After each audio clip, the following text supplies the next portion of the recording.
as he fiddled with the collar of his shirt, so anxious for his father's approval it terrified her. What would their son do if he knew the truth about the man he idolized? "Dad!" Jake beamed, his face full of adulation, as Nathan approached him and wrapped him in a bear hug. He tousled his son's hair as though he was still a small child. They began talking animatedly, although Grace was too far away to hear their conversation. But she could see Jake visibly relax, and the two of them were laughing. Kaylee was smiling proudly as she took hold of Nathan's arm, clinging onto him like a limpet. Try as she might, Grace couldn't seem to focus on any one task for too long.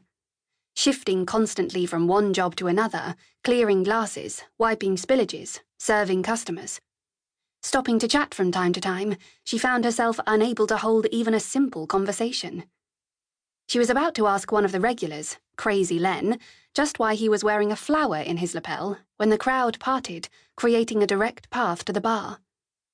Grace had only ever seen one man have that sort of effect on a crowded pub, and he was making his way over towards her. She wanted to walk away and pretend she hadn't seen them, but her legs were rooted to the spot. Feeling the once familiar knot in her stomach, she swallowed the bile rising in her throat. Her face frozen in some sort of non-expression, as though it was waiting to be told what the appropriate reaction should be. "Grace," Nathan smiled, all charm and perfect teeth. Taking her hand, he leaned in towards her. "You've let yourself go, haven't you, love?" he said quietly, before giving her a brief kiss on the cheek. He laughed, a sound she'd once mistaken for being warm and friendly. She now recognized as cruel and mocking. She forced a smile in return. God, he was such an arrogant prick. Grace noticed Kaylee looking her up and down before extending her hand. Obviously, Kaylee had decided that she was no threat to her. If only she knew. Grace made some drinks for them. She didn't usually drink when she was working, but she had a brandy. Pretended that she too was drinking to celebrate Nathan's triumphant return, but it was a futile attempt to steady her nerves. For all intents and purposes, they looked like any family, making polite conversation and laughing at each other's jokes. Kaylee and Nathan seemed happy and in love. But outward appearances could be deceiving. Grace, of all people, knew that. However, there was no reason to believe that Nathan wanted anything from her. Not anymore. As far as he was concerned, she had nothing left to offer him.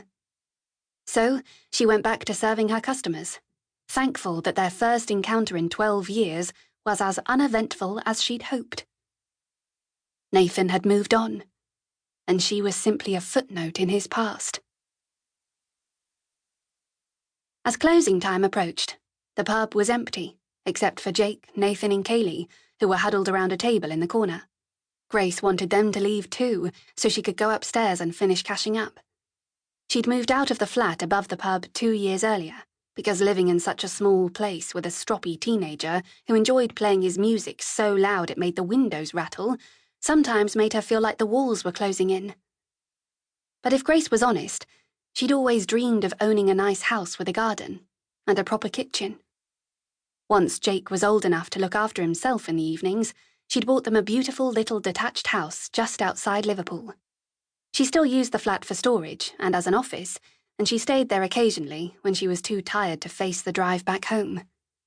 Approaching their table, she could see Jake grinning inanely.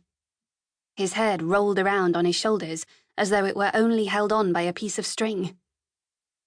"You need to get yourself to bed and sleep this off," she told him, pulling him to his feet. "Nathan, can you make sure he gets home safely?" "Of course, Grace. I'll look after my boy," Nathan slurred as he stood up and gave Jake a slap on the back. Grace arranged a taxi for the three of them, and they fell out of the pub into the warm night air.